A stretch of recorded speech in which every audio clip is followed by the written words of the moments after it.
છો? હિન્દુ પટેલ, હિન્દુ રાજપૂત, હિન્દુ વણકર કેટેગરી કેટેગરીમાં આવો છો, ઓપનમાં આવો છો, પક્ષીમાં આવો છો, એસસી છે એસટી, અનુસૂચિત જનજાતિ, અનુસૂચિત જાતિ, દક્ષિણ પંચ, ઓપન કેટેગરી આ કેટેગરી. તો વ્યક્તિગત માહિતીની અંદર આ છ મુદ્દાઓ છે: પૂરું નામ, સરનામું, જન્મ તારીખ, જાતિ, જ્ઞાતિ, કેટેગરી. તો આપણે આટલી માહિતી મૂકીશું. નામ લખીશું, સરનામું લખીશું, જન્મ તારીખ લખીશું, જાતિ લખીશું, જ્ઞાતિ લખીશું, કેટેગરી લખીશું. આ વ્યક્તિગત માહિતી. પછી વ્યક્તિગત માહિતી પછી આપણે બીજી માહિતી આપવાની છે. તો કઈ? આપણે આપણી શૈક્ષણિક લાયકાત. બીજો મુદ્દો આવશે શૈક્ષણિક લાયકાત. શૈક્ષણિક લાયકાત.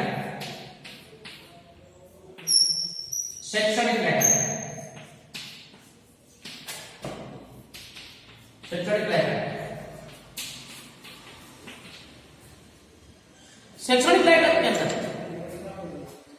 શિક્ષણ કેટેગરી આપણે શું કરીશું? તો શૈક્ષણિક લાયકાત આપણી 10મા ધોરણથી માંડી અને તમે બીએ થયા હો, તમે એમએ થયા હોય, બીએડ થયા હો, એમએડ થયા હો, એમફિલ કર્યું હોય, એ તમામ માહિતી આપણે આપીશું. પણ કેવી રીતે? એના માટે પ્રોપર્ટી લઈ અને સરસ મજાનું ફોટો દોરીશું. સરસ મજાનો ફોટો દોરીશું. આમ ફોટો દોરીશું 6-7 કોલમ આવેલા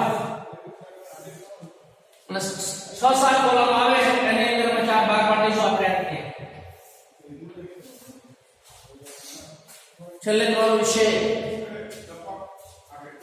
આ રીતે આપણે આખું ફોટો દોરીશું. ફોટો દોરીશું. ઘણા બધા ક્રમ આવશે, બરાબર? અહીંયા ક્રમ આવશે, અહીં શ્રેણી આવશે, પાસ કર્યાનું વર્ષ, કુલ ગુણ અને અહીંયા વિષય. આમ આપણે આવો ફોટો દોરીશું. ક્રમ, શ્રેણી, પાસ કર્યાનું વર્ષ, પાસ કર્યાનું વર્ષ, યુનિવર્સિટી અને બોર્ડ. ચલો પછી મેળવેલ ગુણ, મેળવેલ ગુણ અને વિષય અને વિષય. આ રીતે આપણે કોઠો દોરીશું અને કોઠો દોર્યા પછી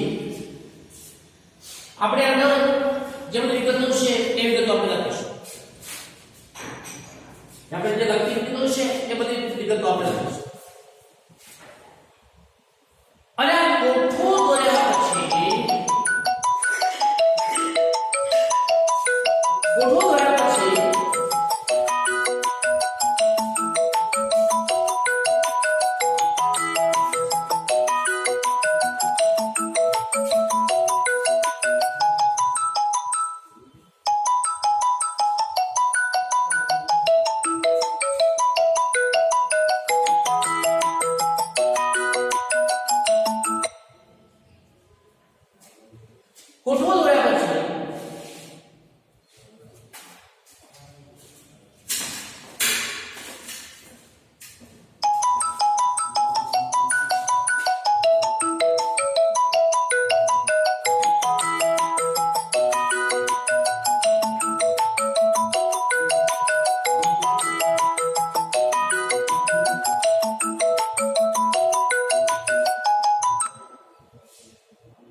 કોઠો દોર્યા પછી આપણે આપણી વિગતો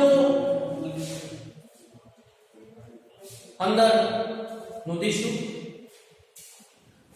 પછી ત્યારબાદ કોઠાની અંદર વિગતો નોંધ્યા પછી કોઠાની અંદર વિગતો નોંધ્યા પછી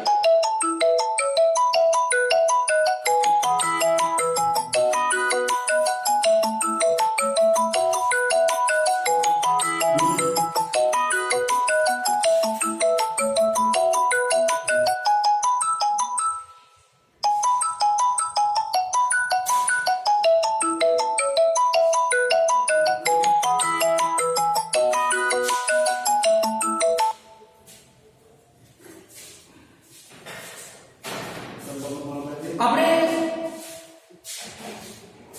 આની અંદર નોંધ્યા પછી કોઠાની અંદર આ વિગતો નોંધ્યા પછી આપણે આ કોઠાની નીચે લખીશું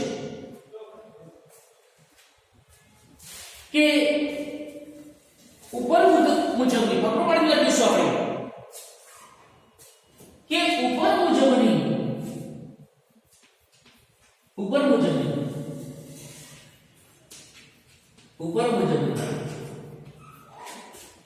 મારી શૈક્ષણિક લાયકાત ધ્યાનમાં રાખીને મારી શૈક્ષણિક લાયકાતને ધ્યાનમાં રાખીને જો મારી ઉમેદવાર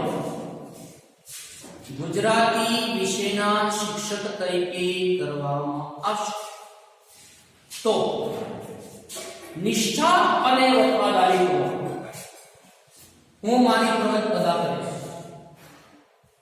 નિષ્ઠા અને વફાદારીપૂર્વક હું મારી ફરજ અદા કરીશ જેની હું ખાતરી આપું છું. આટલું લખવાનું. પછી અરજીની નીચે જમણી સાઈડે આભાર લખીશું આપણે અલ્પવિરામ કરીને. આભાર લખીશું. અરજીની આ બાજુ આપણે વાંચ્યા તો આ સાઈડ આવશે કે જેને આપણે ડાબી સાઈડ કહીએ છીએ. ડાબી સાઈડે આભાર લખીશું અને જમણી સાઈડે અરજીની જમણી સાઈડે આપણે પોતે અરજી કરીએ છીએ એટલે સાઇન કરીશું અને સાઇન કરીશું એટલે એ સાઇન તૂટી નહીં કરી આવો. એ સાઇન આપણે પૂરી કરીશું, પૂરી સિગ્નેચર કરીશું અને ત્યારબાદ સિગ્નેચર કર્યા પછી આપણે અરજી પૂરી થતી નથી પણ આપણે અરજીની અંદર આપણે વિડાળ રજૂ કરીએ છીએ. અરજીની અંદર કેટલું વિડાળ રજૂ કરીએ છીએ કારણ કે અરજી સાથે આપણે જો વિડાળ મોકલીશું તો આપણે અરજી કરી ગણાશે તો જ આપણને એટલું બોલાવશે. એટલે વિડાળ લખી અને અરજી નીચે લખીશું કે ભાઈ જે સર્ટિફિકેટની ઝેરોક્ષ નકલ 2 ધોરણ 10 થી માર્કશીટની ઝેરોક્ષ નકલ ધોરણ 12 ની ગુણપત્રકની ઝેરોક્ષ નકલ BA ના ગુણપત્રની ઝેરોક્ષ નકલ BA ના ગુણપત્રની ઝેરોક્ષ નકલ BEd ના ગુણપત્રની ઝેરોક્ષ નકલ અને MA ના ગુણપત્રની ઝેરોક્ષ નકલ તેમજ જો આપણે એમએડ કર્યું હોય તો એમએડ ના ગુણપત્રકની ઝેરોક્ષ નકલ. આ ત્રણ આટલી બધી વિગતો આપણે વિડાળમાં રજૂ કરીશું. તો મિત્રો વિડાળની અંદર આ વિગતો ખાસ લખવાની તો તમારી અરજી પૂર્ણપણે કહેવાશે કે આ નથી. અને આ રીતે તમે જો અરજી લખશો હું સમજુ છું કે કદાચ તમને આ અરજીનો ઢાંચો સમજી ગયો છે. એ પ્રમાણે ઘેર બેસી અને આ જ અરજી ફરીથી લખવાનો પ્રયત્ન કરશો તો ચોક્કસ આ પ્રમાણેની અરજી કોઈ પણ પૂછાય તો તમને બી સમજ પડી જશે. Thank you very much. હવે આગળ આપણે